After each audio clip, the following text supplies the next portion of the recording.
बहन जी के 65वें जन्मदिन को सामाजिक परिवर्तन एवं जन कल्याण समारोह के रूप में, उत्सव के रूप में मनाया गया। जी हाँ, दिल्ली की ओखला की तस्वीरें हैं ये, जहाँ पर बहन जी की 65वें जन्मदिन को बनाया गया।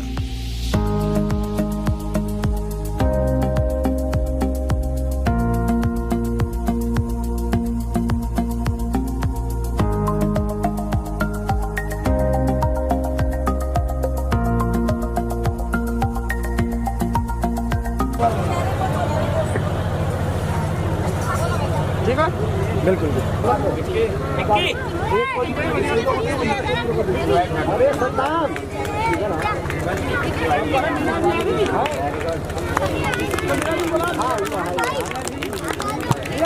मीना कहाँ हो? आप हो कहाँ?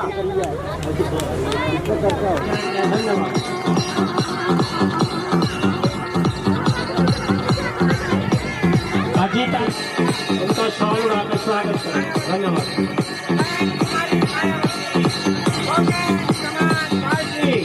बहुजन समाज पार्टी, बहनों भाइयों, आपकी आवाज नहीं आ रही है, पता नहीं लगता कि हमारे पड़ोस में कोई कार्यक्रम हो रहा है। जरा जोर से बोलिए, Bahujan Samaj party, Bahujan Samaj party, Bahujan Samaj party. बहन कुमारी मायावती, बहन कुमारी मायावती, बहन कुमार मायावती, साहब कांशीराम अमर रहे, साहब कांशीराम अमर रहे, साहब कांशीराम अमर रहे। धन्यवाद, धन्यवाद। सद्दाम और रवि चौहान जी आज इस कार्यक्रम की जो व्यवस्था है वो आदरणीय राधेलाल नेताजी ने की है, तो हम सबका कर्तव्य बनता है कि हम उनका तहे दिल से स्वागत करें।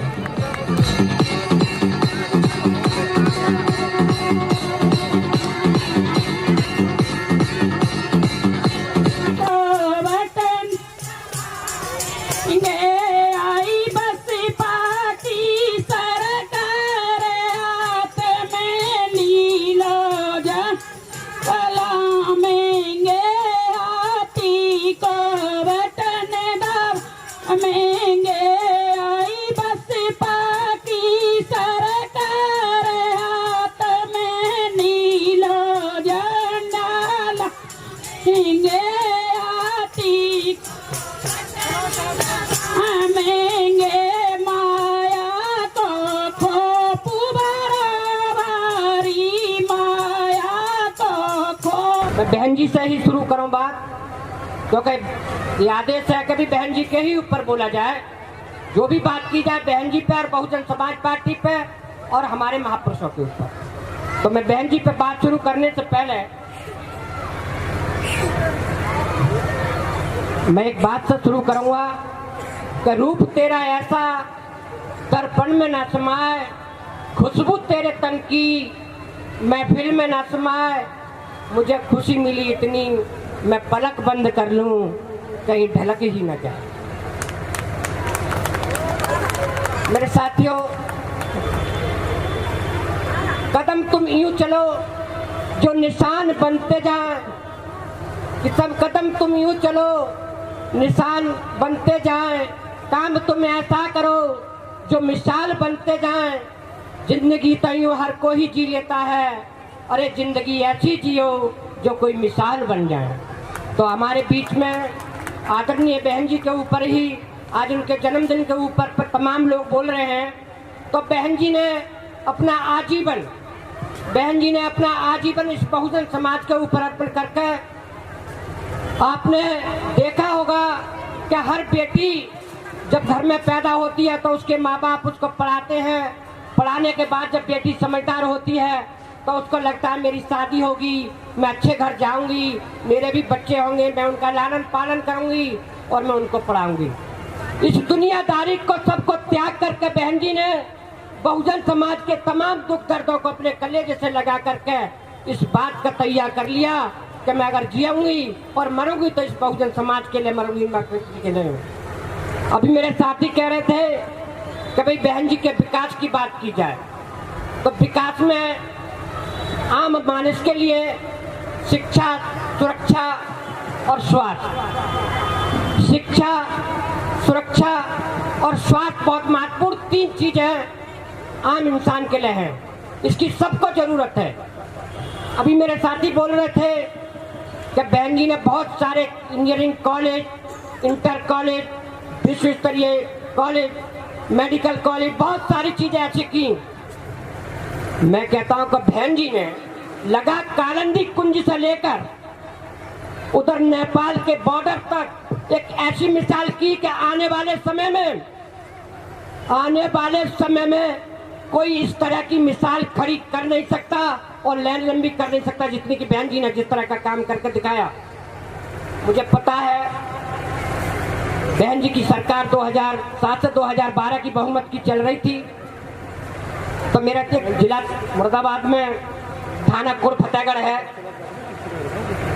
जब कुल फतेहगढ़ है तो मैं अपने यहाँ से जब गया तो मैं उसको एक मिसाल के तौर पे बता रहा हूँ कि अगर आज उत्तर प्रदेश के किसी थाने में आप चले जाएं तो लठ लिए या बंदूक लिए गेट पे उसका गनर खड़ा होगा और फतेहाल हमारा जो साथी जाता है उसको डांट मार के बोलता है, अरे क्या बात है भाई, तो आधा तो उसके पैर कप जाए ऐसे, अपनी बात कहने के बजाय वो सारी भूल जाए उसकी डांट के आ गए।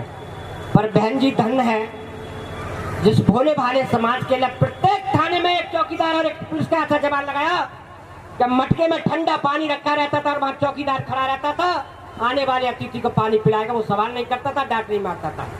इससे बड़ी और क्या मिसाल हो सकती है। आज अगर आप चले जाएं, अगर वो पुलिस का सबसे बड़ा कोई अधिकारी था, अगर कोई छोटे फटे हाल भी जाए तो वो पहले कमर पे हाथ धर के उसको लेकर जाता कि भाई चल बहुजन समाज का है भाई, बताइए क्या हो रहा है। अब वो अपनी बात का क्या उसका अधिकारी के ठाट बाट देख करके भूल जाता था, फिर भी वो समझता कभी मैं समझ गया तेरी समस्या क्या है।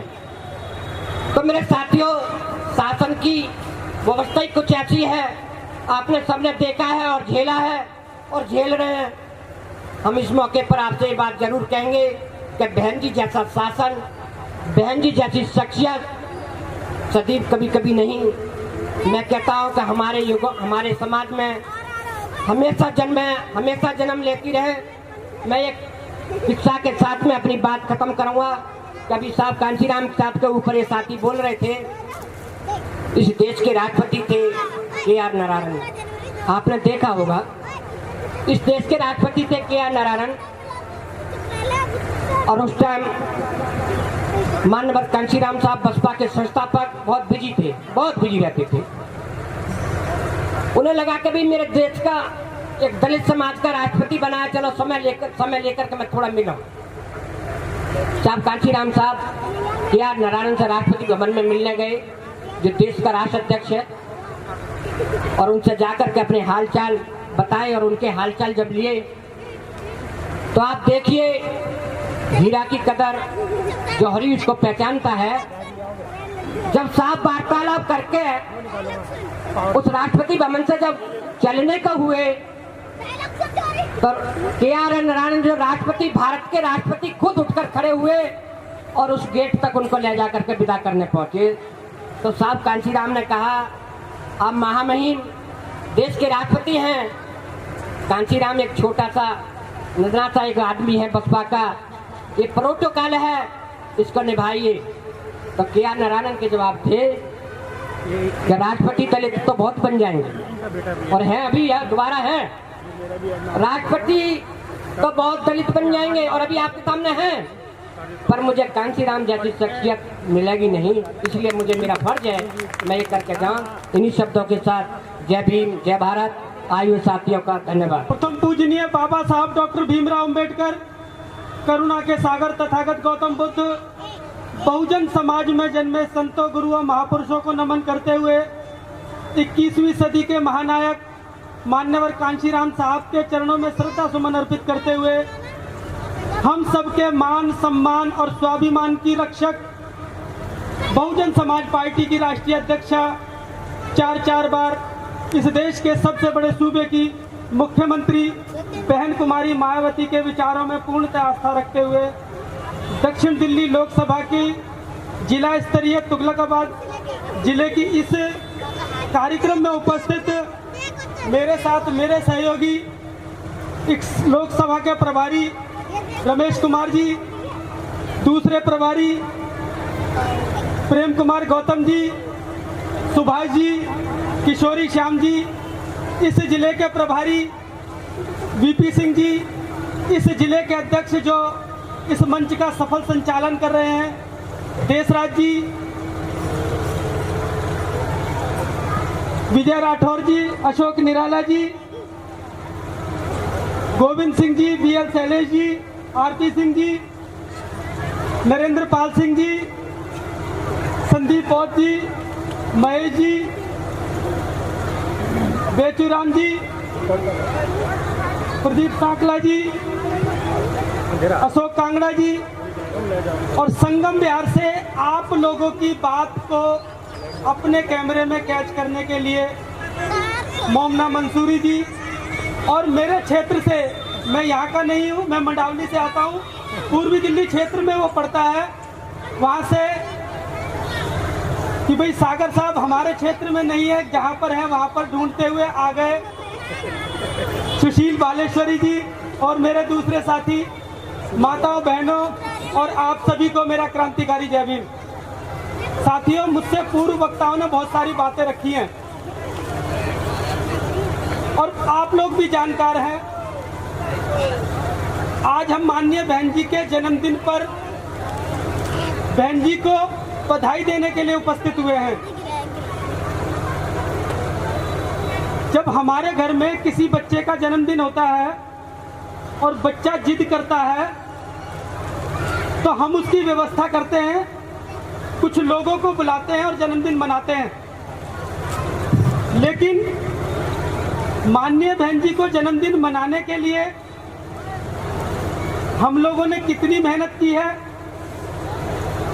कितनी तैयारी की है और ये किसकी जिम्मेदारी थी, हम विचार जरूर कर लें। ये प्रदेश की ओर से आदेश था कि आज इस देश के अंदर संविधान खतरे में है, लोकतंत्र खतरे में है, आरक्षण खतरे में है, जितनी भी सरकारी संस्थान थे सब बिकने पर उतारू हैं। उसके बावजूद हमारी माँ बहनों के साथ बदतमीजी की जा रही है, हमारे लोगों को जगह जगह प्रताड़ित किया जा रहा है। तो मेरा जन्मदिन हर्षोल्लास के साथ जैसे हर साल आप मनाते आ रहे हैं उस तरीके से नहीं मनाना। हमने लोगों के बीच में जाना है, उनके दुख दर्द को सुनना है और उनकी जितनी मदद कर सकते हैं उतनी मदद करनी है। और आज के बाद हमेशा हर साल जन्मदिन जन कल्याणकारी दिवस के रूप में ही मनाया जाएगा।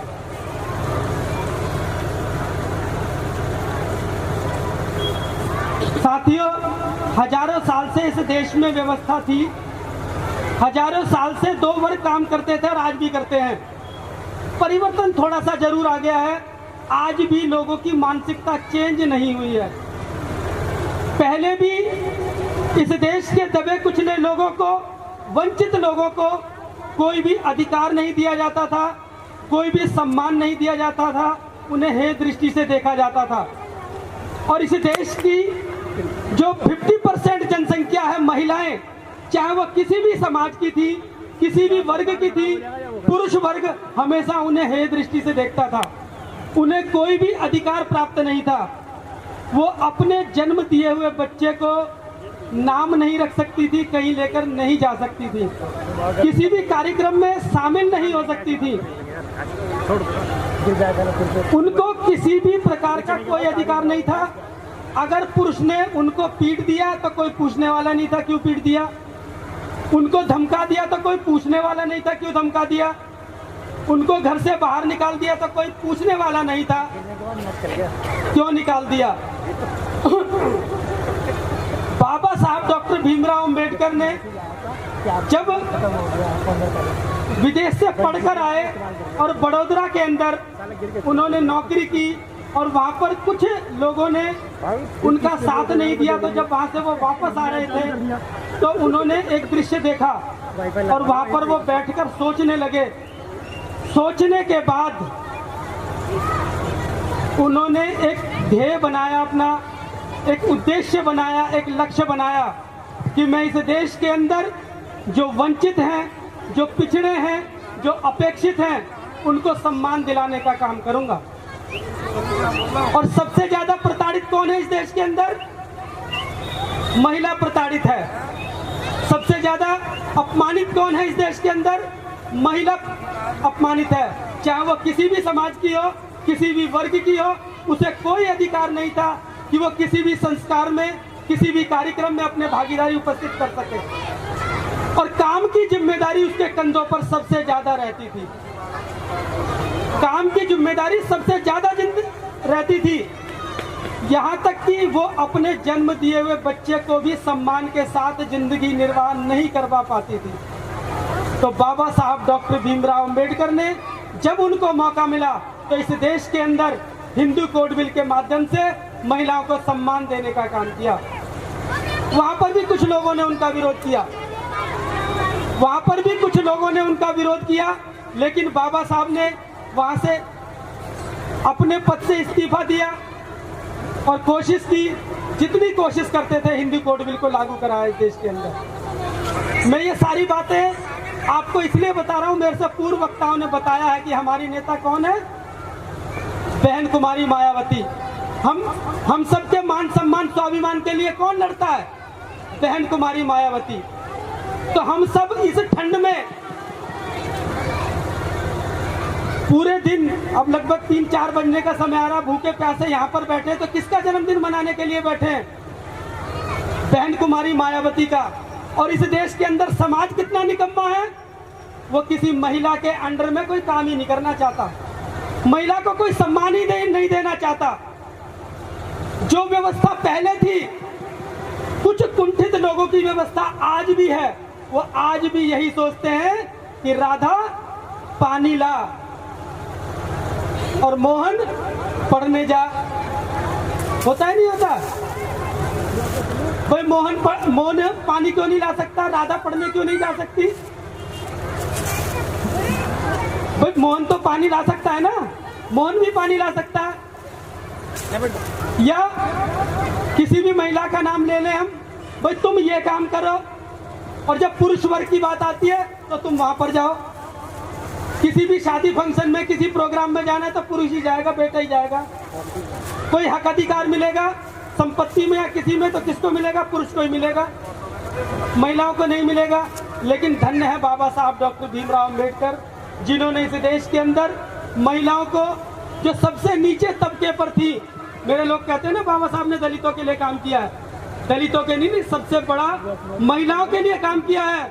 इस देश के अंदर जिस वर्ग को कोई भी अधिकार प्राप्त नहीं था, बाबा साहब की बदौलत आज उस महिला को अपने पिता की संपत्ति में अधिकार है, अपने पति की संपत्ति में अधिकार है, अपने बेटे की संपत्ति में अधिकार है, और तो और वो सरकार से अपना खर्चा भी ले सकती है। ये पुरुषों को अधिकार नहीं है, ये अधिकार पुरुषों को नहीं है, ये महिलाओं को अधिकार है। तो बाबा साहब ये सब कैसे कर पाए?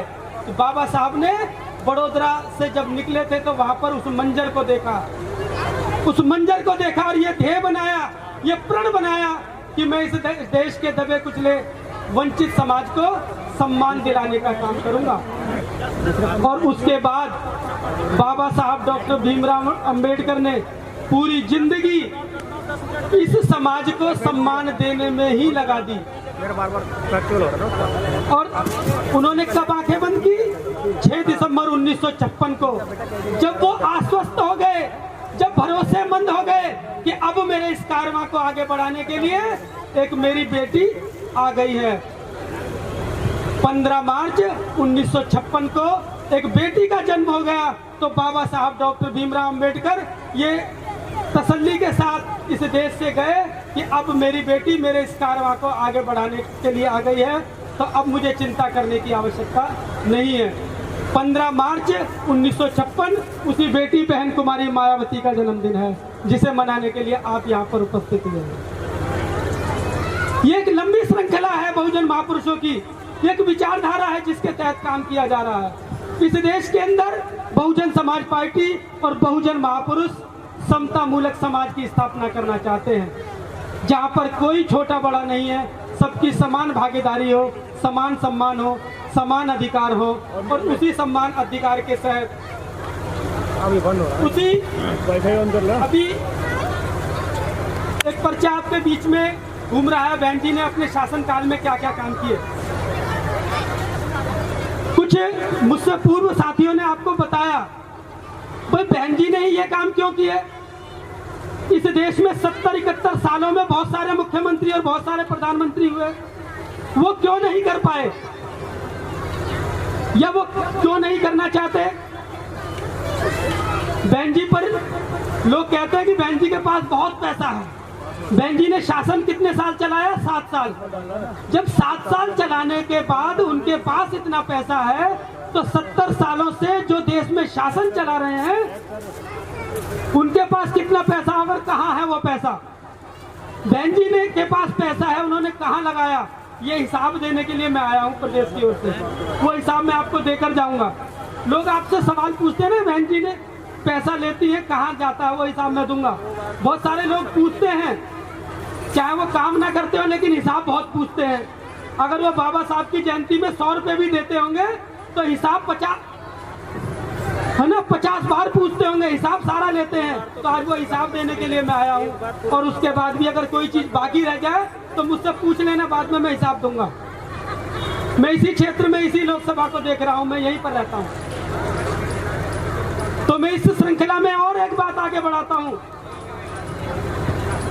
मान्यवर कांशीराम साहब जब संसद सदस्य थे और हमें उत्तर प्रदेश में सरकार बनाने का मौका मिला, तो कुछ पत्रकारों ने, जैसे आपके बीच में कुछ पत्रकार आए हैं, मैंने नाम बताया आपको, पत्रकारों ने पूछा था कि जी आप शपथ लेने कब जा रहे हो।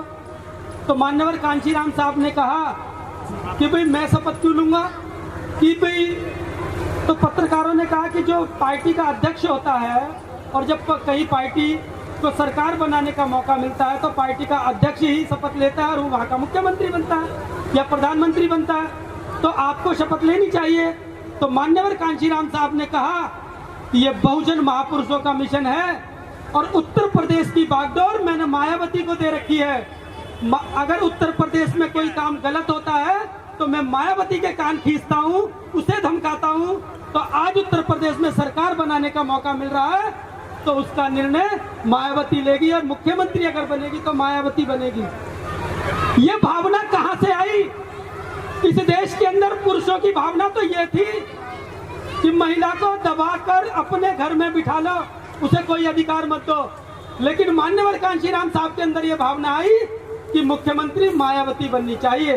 बाबा साहब के अंदर ये भावना आई कि महिलाओं को अधिकार सबसे पहले मिलना चाहिए, क्योंकि सबसे ज्यादा अपेक्षित, सबसे ज्यादा पीड़ित महिला ही है।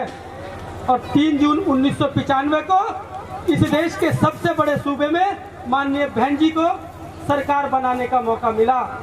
और जब बहन जी ने सरकार बनाई तो 2 कानून ऐसे बना दिए जो हमारे महापुरुष जीवन भर संघर्ष करते रहे हैं। क्या है वो कानून? हमें भारतीय संविधान में 2 अधिकार सबसे ताकतवर दिए हैं, जिसका हम सही ढंग से पालन नहीं करते, उपयोग बहुत करते हैं, इस्तेमाल बहुत करते हैं, और जब इस्तेमाल खत्म हो जाता है तो मुंह पोंछते हैं और साइड में फेंक देते हैं। एक है शिक्षा का अधिकार। हमने बहुत सारी शिक्षाएं प्राप्त की, अच्छी अच्छी डिग्रियां ली, और उसके बाद खाने कमाने में लग गए और अपने बच्चों को पालने पोसने लग गए। जिन लोगों ने हमारे लिए मेहनत की और जहां तक हम पहुंचे उनकी तरफ हमने पलट कर भी नहीं देखा, और अगर देखा तो उनकी तरफ 4 गालियां देकर देखा, उनको धिक्कार दिया, उनको कह दिया तुम्हें तो अकल ही नहीं है, मैं तो आज अफसर बन गया हूं, तुम मेरे काबिल ही नहीं हो। दूसरा अधिकार, हमें वोट देने का अधिकार मिला, और वोट देने का अधिकार जब हमें मिला, पता है कैसे मिला? और उस वोट को हम किसी भी पैसों में बांट देते हैं। भाई राधेलाल जी चुनाव लड़ रहे हैं, राधेलाल जी से ही हट जाएंगे, भाई राधेलाल जी तुम तो 500 रुपए दे रहे हो, मैं तो अम्बेडकर नगर जाके काम करूंगा, वहां तो सांकला जी चुनाव लड़ रहे हैं, वो तो 700 रुपए देते हैं। यानी अपना वोट भी बेच देते हैं किसी न किसी लालच में, पैसों में, दारू में, अपनी पत्नी की साड़ी में, पता नहीं कैसे कैसे बेच देते हैं। लेकिन पता है कैसे मिला? बाबा साहब का सबसे प्यारा और सबसे छोटा बेटा राजरतन जिस समय मर गया था, और उस समय बाबा साहब सूटकेस लेकर जा रहे थे, तो उनके बड़े भाई ने कहा कि भीमा तू कहाँ जा रहा है, अब तो राजरतन भी नहीं रहा। तो बाबा साहब ने कहा कोई बात नहीं, मुझे काम से जाना है। उनकी पत्नी ने कहा, माता रमाबाई ने, क्योंकि वो उनको साहब कहकर बुलाती थी, कि साहब अब तो राजरतन भी नहीं रहा, आप कहाँ जा रहे हैं? तो बाबा साहब ने एक बात कही थी जो आपको जगह जगह लिखी हुई मिलती है कि रमा तुम्हारा तो एक बेटा मरा है, अगर आज मैं नहीं गया तो मेरे लाखों बेटे मर जाएंगे। कितना एहसास है हमें इस बात का, उस महापुरुष के बलिदान का, जिसने अपने बेटे की लाश पर से जाकर हमें ये अधिकार दिलाए थे, और हम इतने नालायक निकले कि हमने उन अधिकारों का सौदा करना शुरू कर दिया।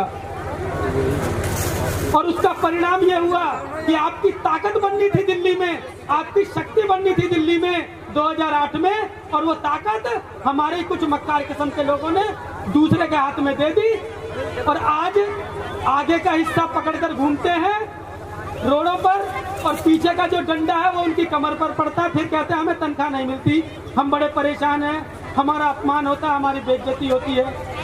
ये जो बहुजन महापुरुषों का आंदोलन है, ये मान सम्मान स्वाभिमान की लड़ाई है, कोई सत्ता प्राप्ति की लड़ाई नहीं है। बाबा साहब ने कहा था कि राजनीतिक सत्ता वो मास्टर चाबी है जिससे सभी प्रकार के ताले खुल सकते हैं। तो साथियों, अंतर कर लेना, जब आपकी विचारधारा के व्यक्ति के हाथ में ये सत्ता आई तो उत्तर प्रदेश में उसने आप लोगों को सम्मान दिलाने का काम किया। मेरे साथी बता रहे थे कि उन्होंने, माननीय बहन जी ने क्या क्या काम किया, मैं भी बताऊंगा अभी आपको, क्योंकि सत्ता सही आदमी के हाथ में थी, उसे पता था मुझे क्या करना है। और आज सत्ता जिन लोगों के हाथ में है उन्होंने आपको प्रताड़ित करने का काम किया। दुनिया भर का किसान 1.5-2 महीने से रोड पर बैठा है। ये बहुजन समाज के लोग केवल अपने दुख दर्द को देख रहे हैं, और ये तब हुआ जब हमने बहुजन महापुरुषों की बात माननी बंद कर दी, उनकी बात को स्वीकार करना बंद कर दिया।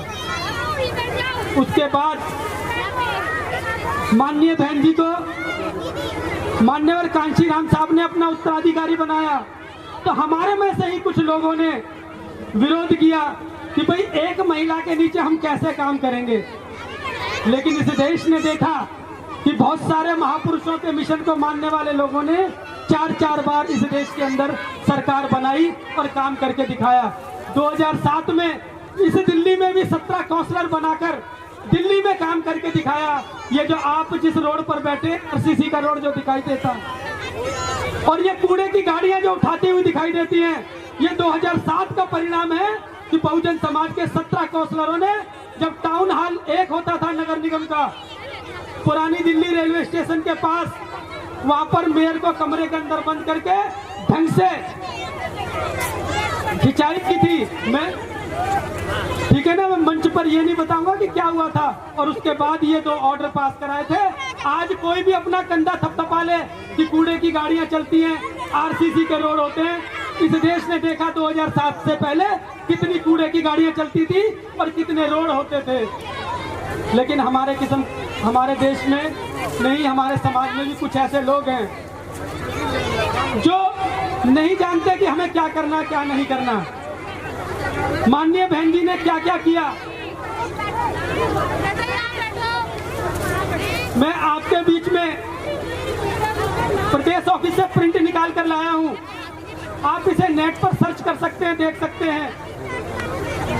मैं संक्षेप में 7 साल का ब्यौरा दूंगा और आप आकलन करना 70 साल में इस देश का कोई भी प्रधानमंत्री और मुख्यमंत्री ने अगर ऐसा एक भी काम किया हो। बहन जी के 7 साल के शासनकाल में 7 मेडिकल कॉलेज बने थे, 6 इंजीनियरिंग कॉलेज बने थे, 2 होम्योपैथिक कॉलेज बने थे, 24 पॉलिटेक्निक कॉलेज बने थे, 2 पैरामेडिकल कॉलेज बने थे, 6 विश्व स्तरीय विश्वविद्यालय बने थे। एक तो आपके पड़ोस में नोएडा में है, कभी आपका मन करे तो घूमते हुए चले जाना। जिस नोएडा को लोग धूल उड़ती थी, कहते थे कि भाई वहां नोएडा में से मत निकलना, रात के 12 बजे भी लोग लूट लेते हैं, उस नोएडा को बहन जी ने चमन बना दिया। आज विश्व स्तरीय विकसित कॉलोनियों में उसका नाम आता है। और नोएडा के अंदर ही एक कार रेस की जगह बनाई है जहां पर कार रेस होती है। पूरे विश्व के अंदर 6 जगहों पर यह रेस होती है और नंबर 1 पर अगर कोई रेस है तो वो बहन जी की द्वारा बनाई हुई नोएडा की रेस है। बहन जी ने जितने रोड बनाए हैं, केंद्र की जो सरकारें थी उन्होंने बहन जी पर आरोप लगाने के लिए ये कहा कि रोड ठीक नहीं है और उसकी जांच कराई, तो एयरफोर्स ने अपने प्लेन उस पर उतार कर देखे और कहा कि इतने अच्छे रोड कोई बना नहीं सकता, अभी तक बने नहीं है, इन पर तो प्लेन भी उतारे जा सकते हैं। उसके बाद 200 डिग्री कॉलेज, 200 से अधिक इंटर कॉलेज, 572 हाई स्कूल, 5549 से अधिक प्राइमरी स्कूल, 1000 से अधिक ITI, 6 नए मंडल, 23 जिले बनाए थे माननीय बहन जी ने। 23 जिले कहकर नहीं बनाए थे, उसमें व्यवस्थाएं की थी बकायदा। 23 जिलों में 23 जिला अस्पताल, 23 जिला न्यायालय, 23 जिला अधिकारी कार्यालय, 23 विकास भवन, 23 पुलिस लाइन, 23 RTO ऑफिस और 23 गाइड, पूरी व्यवस्था करके 23 जिले बनाए थे। आज लोग फैसला ले लेते हैं और उनके पास व्यवस्थाएं नहीं होती। ये हमें चिंतन करने की आवश्यकता है, सोचने की आवश्यकता है।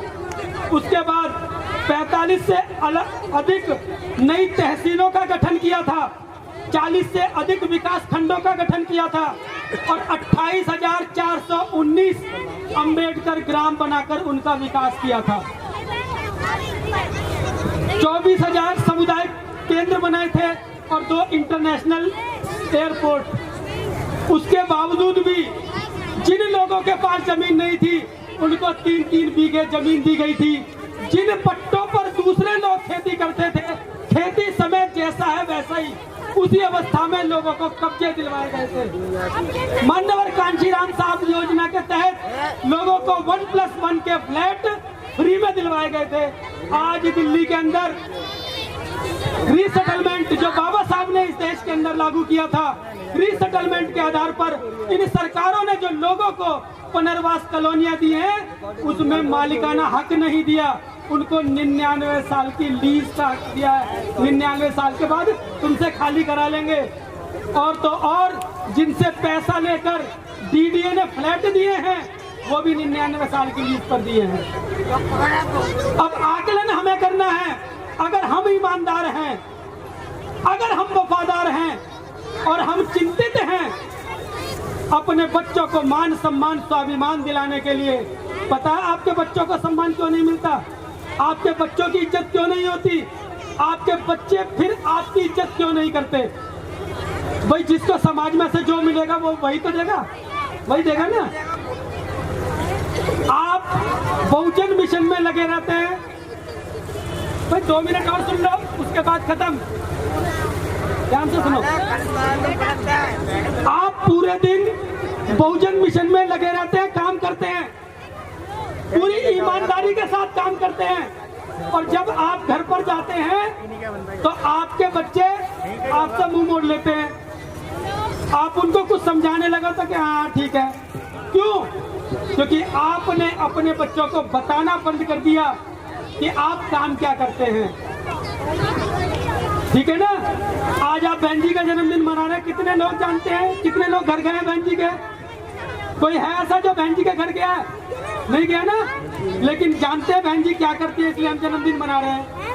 जिस दिन आपके परिवार के लोग ये जान जाएंगे कि आप क्या काम करते हैं, वो तो आपको सिर पे उठा लेंगे, वो आपका मान सम्मान करने लगेंगे। लेकिन आपके अंदर एक गंदी आदत है, आपको नेतागिरी का बड़ा शौक है। आप अपने बच्चों को बताते ही नहीं हो कि क्या काम करते हैं। आप अपने परिवार के लोगों को लेकर ही नहीं आते, बस आप खुद आ जाते हो नहा धोकर, क्रीम पाउडर लगाकर, चौधरी बन के। इसलिए आपका बच्चा जानता ही नहीं कि वो क्या काम कर रहे। आपके मेरे मम्मी पापा क्या काम करते हैं, और जब वो दूसरी जगह जाता है और उसे अपमानित होना पड़ता है तो वो अपनी भड़ास आपके ऊपर निकालता है और वो ये कह देता है खुलकर। बहुत सारे परिवारों में मैं जाता हूँ, सुनता हूँ, बच्चे अपने माँ बाप से कहते हैं तुमने हमारे लिए किया ही क्या है। तो सुनने का काम आपने लोग खुद करते हैं, क्यों नहीं बताते उनको कि आप लोग करते क्या है? आप इतना पवित्र काम करते हैं तो आप बताते क्यों नहीं है? या अगर आप उनको बता दें तो वो आपका सम्मान करने लगेंगे, जैसे आज आप बहुजन महापुरुषों का सम्मान करते हैं, आप बाबा साहब का सम्मान करते हैं, आप मान्यवर कांशीराम साहब का सम्मान करते हैं, आप रविदास कबीरदास साहब का सम्मान करते हैं, आप बुद्ध का सम्मान करते हैं। उसके बाद आपकी एक गृहिणी है, महिला घर में, अगर आप घर में जाते हैं, मैंने बताया ना आपके बच्चे आपको किस नजर से देखते हैं, उसके बाद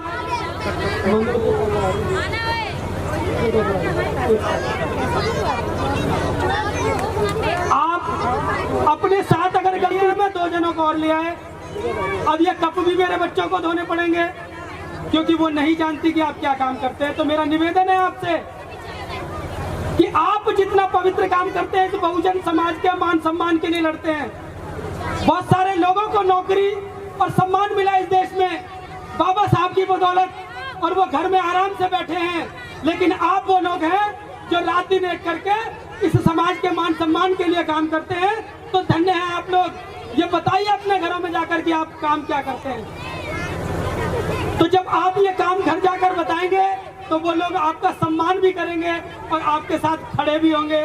तो आपके पास न तो नौजवानों की कमी होगी, न महिलाओं की कमी होगी। तो आपकी घर की महिलाएं न कहीं जागरण में जाएंगी, न गीतों में जाएंगी, न आपके बच्चे कहीं किसी और संगठन में काम करेंगे। इस बहुजन समाज को मजबूत करने में लगेंगे। और फिर आपके पास, आप 85% है ना, 85% है आपके पास, ताकत भी होगी, व्यक्तियों की ताकत भी होगी, वोटों की और ताकत भी होगी, नोटों की। फिर आपकी बराबरी इस देश के अंदर कोई नहीं कर सकता। माननीय बहन जी ने उत्तर प्रदेश में यही तो करके दिखाया और यही आपने करना है। तो एक अंतिम बात कहकर मैं अपनी बात समाप्त करूंगा कि एक आदमी घूमते हुए किसी बाजार से जा रहा था, तो उसको थोड़ी सी भूख लगी। मैंने देखा अभी बहुत सारे लोग, अभी भी उनका ध्यान वहीं पर है, क्या बनाया है, क्या बटा है, क्या नहीं है, कार्यक्रम क्या हो रहा है, उस पर ध्यान नहीं है। तो उसको भी भूख लगी, उसने एक से पूछ लिया कि भाई अंगूर क्या भाव दिए हैं। तो उसने कह दिया ये 20 रुपए किलो है और ये 60 रुपए किलो है। अब उस आदमी ने देखा भैया 20 रुपए किलो वाले भी अच्छे हैं और ये 60 रुपए किलो वाले जो हैं इसमें कोई कोई गला हुआ भी है। तो उसने पूछ लिया भाई ये 20 क्यों और ये 60 क्यों। तो उसने कह दिया कि भाई ये 20 रुपए किलो इसलिए है कि ये अपने समाज से अलग हो गए हैं, गुच्छे से अलग हो गए हैं, ये समाज से बहिष्कृत लोग हैं, इसलिए इनकी कीमत गिर गई। और ये समाज में रहते बेशक गल गए हैं, बेशक आधे सूख गए हैं, लेकिन ये अपने समाज के साथ है, तो आज भी इनकी कीमत वही 60 रुपए किलो की है। तो समझ लेना इस बात को। जो लोग आज बहुजन समाज के साथ कंधे से कंधा मिलाकर नहीं खड़े हैं, वो देख रहे हैं जब आपकी सरकार थी तो लोग आपके घर पर आकर आपको इज्जत देने का काम करते थे और वो कहते थे कि उत्तर प्रदेश में आपकी सरकार है और दिल्ली में भी आपके काउंसलर हैं। लेकिन आज आपको जगह जगह, आपके समाज को जगह जगह, आपकी माताओं बहनों को जगह जगह प्रताड़ित करने का, बेइज्जत करने का काम किया जा रहा है। अगर इन सब की चिंता है, इन सबके मान सम्मान स्वाभिमान की चिंता है, अपने बच्चों की चिंता है, तो 2022 में एकजुट होकर अपने मान सम्मान और अपने बच्चों के लिए केवल और केवल अपनी सरकार बनाइए, बहुजन समाज पार्टी की सरकार बनाइए जो आपके लिए काम कर सके। इतिहास खुद जवाब है, उस पर जवाब नहीं होते। इतिहास खुद जवाब है, उस पर जवाब नहीं होते। और मिट्टी की कोख में उतरे बिना गुलाब नहीं होते। तिल तिल करके खुद को जलाना पड़ता है और मुट्ठियां बांध लेने से इनकलाब नहीं होते। अगर आपको अपने मान सम्मान की चिंता है तो 2022 में बिना किसी के बहकावे में आकर, बिना किसी की चिंता किए हुए, केवल अपने बच्चों के मान सम्मान और हक अधिकार के लिए केवल बहुजन समाज पार्टी की आपकी अपनी सरकार बनाइए और जो भी उम्मीदवार खड़ा होता है उसके हाथों को मजबूत करें। इन्हीं शब्दों के साथ आप सभी आए, आप लोगों ने मेरी बात सुनी, इस कार्यक्रम को सफल बनाया। आप सभी का बहुत बहुत धन्यवाद। उस जिला टीम और उस लोकसभा के सभी साथियों का धन्यवाद जिन्होंने कोऑर्डिनेट करके, सहयोग करके एक दूसरे का साथ देते हुए इस कार्यक्रम को सफल बनाया। बंते जी का भी धन्यवाद जिन्होंने काफ़ी समय आपके बीच में दिया, और मेरी माताओं बहनों का भी बहुत बहुत धन्यवाद जिन्होंने बहुत अच्छे गीतों से आप लोगों का मनोरंजन किया। और सबसे बड़ा धन्यवाद मैं मीडिया का धन्यवाद करूं, उससे पूर्व राधे लाल जी का धन्यवाद। एक बार जोरदार तालियों से इनका धन्यवाद करें। सबसे बड़ा धन्यवाद राधे लाल नेताजी का, जिन्होंने आपके लिए बहुत अच्छी व्यवस्था की, आप लोगों का साथ दिया। और मेरे मीडिया साथियों का बहुत बहुत धन्यवाद जो काफ़ी जगह से कवरेज करते हुए आपके बीच में आए और आपकी बात सुनी। धन्यवाद। जय भीम, जय भारत, नमो बुद्धाय। भैया आना पड़ेगा यहाँ।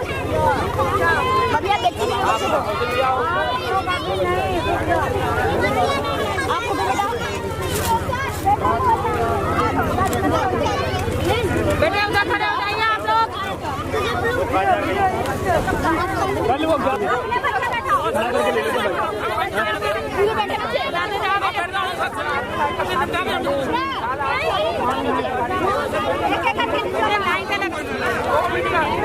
ध्यान देना, डबल कोई ना ले बेटे। अरे गुड़िया इधर हो जा।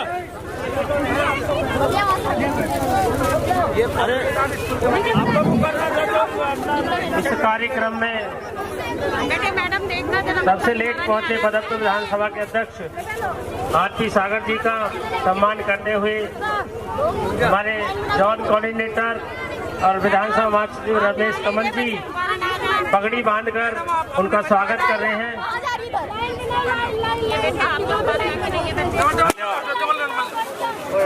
अरे बच्चे अपने अपने आगे चाहिए आप मैडम, आप खड़े हुए बच्चे बताइए। सागर साहब, आज बहन जी का 65वां जन्म दिवस बनाया गया है। समाज को आपने जागरूक करने का प्रयास भी किया है, क्या कहना चाहेंगे आज समाज? आज दक्षिण दिल्ली लोकसभा ने मिलकर माननीय बहन जी के जन्मदिन को लोगों के जन कल्याणकारी दिवस के रूप में मनाया है। जो समाज में कुछ लोगों को चादरें बांटकर, महिलाओं को शॉल वगैरह देकर, कुछ लोगों को कंबल देकर, पढ़ने वाले बच्चों को कॉपी किताब देकर लोगों के जन कल्याण के कार्य हमें करने चाहिए, ये संदेश देने का काम किया।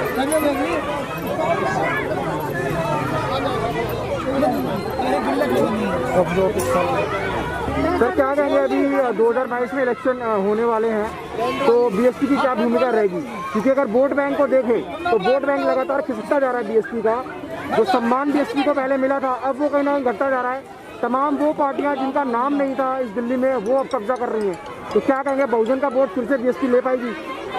देखिए, जहाँ तक बीएसपी के वोट की बात है, बीएसपी का वोट इस देश के अंदर अगर भारत की सरकारों की और जिन्होंने आकलन किया उनके आधार पर लगाएं तो तीसरे नंबर की पार्टी है।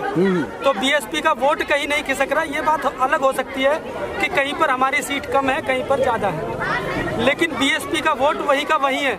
हाँ, कुछ गलतियां हुई हमारे समाज से, हमारे कुछ लोगों से, कि जो सरकार हमारी बननी थी, बहुजन समाज पार्टी की दिल्ली के अंदर बननी थी, वो कुछ लोगों के बहकावे में आकर उन लोगों की बन गई जिन लोगों से वो प्रताड़ित थे। आज समाज को और दिल्ली के लोगों को पता चल गया है कि जिसकी दिल्ली में सरकार है वो वही उन लोगों की ही सरकार है जिन लोगों से वो परेशान थे। तो अब वो सब लोग बहुजन समाज पार्टी के साथ कंधे से कंधा मिलाकर खड़े हैं। समाज के तमाम लोगों का ये कहना है कि मोदी से मिलना आसान है, लेकिन मायावती जी से मिलना बहुत मुश्किल है। क्या कहाँ तक ये बातें सच हैं? देखिए, अगर जहाँ तक आपने ये सवाल पूछा है, सवाल अपने आप में ही सवाल का उत्तर है। हाँ, कि बहन जी से मिलना आसान नहीं है, क्योंकि बहन जी के पास पूरे देश की जिम्मेदारी है। वो पूरे 24 घंटे में से 22 घंटे लोगों के कल्याण के लिए, लोगों के भले के लिए रात दिन एक करके लगी रहती है।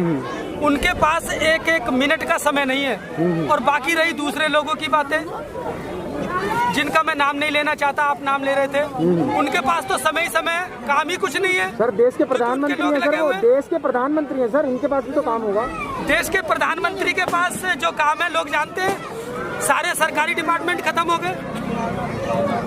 जितनी सरकारी कर्मचारी थे आज रोड परेशान है, किसान रोड पर है, देश का नौजवान रोड पर है। नौजवान सोच रहा है कि भाई मैं पकौड़ा बेचूंगा या नौकरी करूंगा। नौकरियां है ही नहीं, सरकारी डिपार्टमेंट नहीं रहे। किसान रोड पर है, सरकार इस देश का बहुजन समाज ओबीसी समाज रोड पर है, तो उनके पास तो मैं नहीं समझता, जब सारा इस देश का लोग रोड पर है तो इस देश के प्रधानमंत्री के पास तो काम ही कुछ नहीं है, तो वो तो फ्री है, कोई भी मिल सकता है।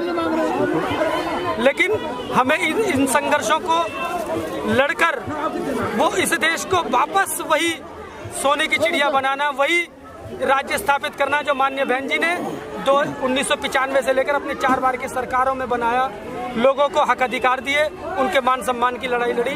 तो बहन जी के पास तो वैसे ही समय नहीं है, वो लोगों से मिलेंगे या काम करेंगे? क्या करेंगे सर? युवाओं को कितना चांस दे रही है बीएसपी अभी? बहुजन समाज लगातार अगर ईएसपी को हम देखें उत्तर प्रदेश में लगातार वो कहीं ना कहीं काम कर रही है, तो कितना संघर्ष रहेगा?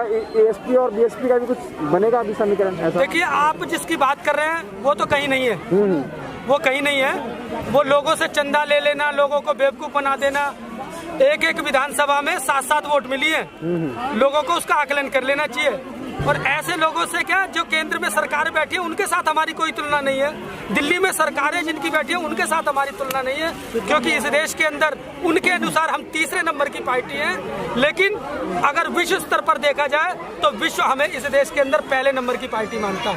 सागर साहब, देश के अंदर में आप देख रहे हैं किसानों का बड़ा आंदोलन चल रहा है, लगभग 50 दिन होने को आए हैं, बसपा की क्या भूमिका है सर इसमें? देखिए, किसानों का आंदोलन बसपा का आंदोलन है, ये बसपा ने ही शुरू किया है और बसपा ही उस आंदोलन को कर रही है। अगर आप देखेंगे तो हमारे प्रदेश से और जो मौजूदा लोग हैं वो बताते भी हैं कि कौन कौन। ये बात अलग है कि हम प्रचार की राजनीति नहीं करते, हम अपने झंडे बैनर लेकर दिखाते नहीं है, लोग काम कुछ नहीं करते लेकिन दिखाते ज़्यादा हैं, हम लोग काम करके दिखाते हैं। लेकिन ये यूनिट जो पंजाब की यूनिट है, ये उसको नेतृत्व करने का जिम्मा सौंपा है और बाकी पूरा बहुजन समाज, पूरी बहुजन समाज पार्टी उनके सहयोग में खड़ी रहती है। रमेश जी, बड़ा सवाल यहाँ पर है कि 89 में लगभग काफी संख्या के अंदर हमारे विधायक और पार्षद बने थे, क्या वजह है कि उसके बाद तुरंत ही बीएसपी को खत्म कर दिया गया और कोई नई पार्टी आकर के सत्ता में काबिज हो गई? देखिए, 89 में अगर आपको याद हो तो माननीय कांशीराम साहब ने पूर्वी दिल्ली से चुनाव लड़ा था और उनको 94,000 वोट मिले थे। 89 में माननीय कांशीराम साहब ने ऊँट के चुनाव से चुनाव लड़ा था और 94,000 इस दिल्ली के अंदर वोट मिले थे और लोगों ने बहुजन समाज के साथ कंधे से कंधा मिलाकर खड़े हो गए थे। और तब से लेकर आज तक इस दिल्ली में नहीं, पूरे देश में बहुजन समाज पार्टी के साथ खड़ा है। उसका उदाहरण है कि हमने उत्तर प्रदेश में 4 बार सरकार बनाई, उसका उदाहरण है 17 काउंसलर हमने दिल्ली में दिए, उसका उदाहरण है कि जहाँ भी चुनाव होता है हमारी मुख्य भूमिका रहती है। जिस प्रकार यूपी में 4 बार सरकार बनी है, दिल्ली में लगता है कि दोबारा से बीएसपी जिंदा हो पाएगी? देखिए, आप खुद आकलन कर लीजिए, कांग्रेस बीजेपी कहीं नहीं थी, उन्होंने अपने बीच में से एक व्यक्ति को उछाला और उन्हीं की बेवकूफ हमारे लोग गुमराह हो गए और सरकार बन गई। वो बीएसपी की ही सरकार बननी थी और अब वो वोट बैंक वापस आ रहा है, वो सरकार हमारी ही बनेगी। अब दिल्ली में 3 मेयर हमारे होंगे 2022 में और उसके बाद अगर 23 में चुनाव होता है तो भी दिल्ली में सरकार हमारी ही होगी, बहुजन समाज पार्टी। वो जो लोग गुमराह हो चुके हैं, उन गुमराह लोगों को वापस लाने के लिए आप क्या संदेश देंगे? देखिए, मैं यही कहना चाहूँगा कि गलतियाँ सबसे हो जाती हैं। अगर किसी पड़ोसी के परिवार में कोई व्यक्ति अच्छा हो, अच्छी शेप बनाता हो, बाल अच्छे काटता हो, अच्छे कपड़े पहनता हो, तो अपने पिता की तरफ मुंह आंखें नहीं निकालते, अपने पिता को सम्मान देना चाहिए, अपने परिवार को सम्मान देना चाहिए। बहुजन समाज पार्टी इस देश के लोगों के लिए, जो इस देश के मूल निवासी हैं, उनके लिए संघर्ष करती है। बहुजन समाज पार्टी अपना घर और अपने घर में आने में कोई शर्म नहीं है, सबको आना चाहिए और कंधे से कंधा मिलाकर काम करना चाहिए। सागर साहब, हर वर्ष बहन जी का जन्म दिवस बनाया जाता है, क्या इस जन्म दिवस के उपलक्ष्य पर कोई ऐसी भूमिका तैयार की जाती है कि पार्टी को कैसे मजबूत किया जाए? देखिए, बहन जी का जन्मदिन हम इस देश के अंदर जन कल्याणकारी दिवस के रूप में मनाते हैं और उसमें बाकायदा प्लानिंग रहती है कि हमने लोगों के भले के लिए क्या काम करना है। जैसे इस बार हमने कंबल वगैरह, शॉल वगैरह हर बार बांटते हैं, लोगों को कॉपी किताब भी देते हैं और अच्छे पढ़ने वाले बच्चों को हम प्रोत्साहन राशि भी देते हैं। लेकिन इस बार हमने प्रोत्साहन राशि कम कर दी है, मिठाइयाँ नहीं बांटी है, केक वगैरह नहीं बांटी है और ये सब जो धन हमने इकट्ठा किया है वहाँ पर हमने किसानों के विकास के लिए, उनके लिए लगाया है। रही बात प्लानिंग की, बहुजन समाज पार्टी हमेशा प्री प्लान काम करती है, वो दिखावे से काम नहीं करती। हो सकता है प्रचार में हमारा काम न दिखता हो, बहुत सारे लोगों टीवी पर और बहुत सारी चीज़ों में दिखते हैं, लेकिन बहुजन समाज पार्टी की उपस्थिति जब इलेक्शन आता है लोगों को दिखाई देती है और लोग बहुजन समाज पार्टी से थर्राते भी हैं। शुक्रिया सर। देखिए, बहन जी के जन्मदिन पर मैं लोगों को यही संदेश देना चाहूँगा कि ऐ मेरे बहुजन समाज के लोगों और इस देश के लोगों, बाबा साहब आज हमारे बीच में नहीं है। उन्होंने बहुत संघर्ष किया, अपने 4 बच्चे, अपने पत्नी हमारे मिशन मूवमेंट के लिए लगा दी, हमारे मान सम्मान के लिए लगा दी। उसके बाद मान्यवर कांशीराम साहब ने 1962 से लेकर और पूरा जीवन जब तक वो रहे उन्होंने बहुजन समाज के लिए लगा दिया, कुछ भी घर वापस नहीं गए। और उसके बाद माननीय बहन जी जिस दिन घर छोड़कर निकली और हमारे लिए निकली है, जो व्यक्ति आया है वो जाएगा भी, ये सत्य है। और 65 साल की उम्र है माननीय बहन जी की। अगर हम अब भी नहीं जागे और इस देश में अपने मान सम्मान और हक अधिकार के लिए नहीं लड़े तो और बहन जी जैसा करिश्माई नेता हमारे बीच में नहीं आएगा। बहन जी का और बहुजन समाज पार्टी का और मेरा आप सबसे यही संदेश है कि एक हो जाओ और अपने बच्चों और परिवार के लिए, उनके हक अधिकार के लिए, मान सम्मान के लिए बहुजन समाज पार्टी के झंडे के बैनर तले अपनी सरकार बनाएं और अपने हक अधिकार को प्राप्त करें। ठीक है सर।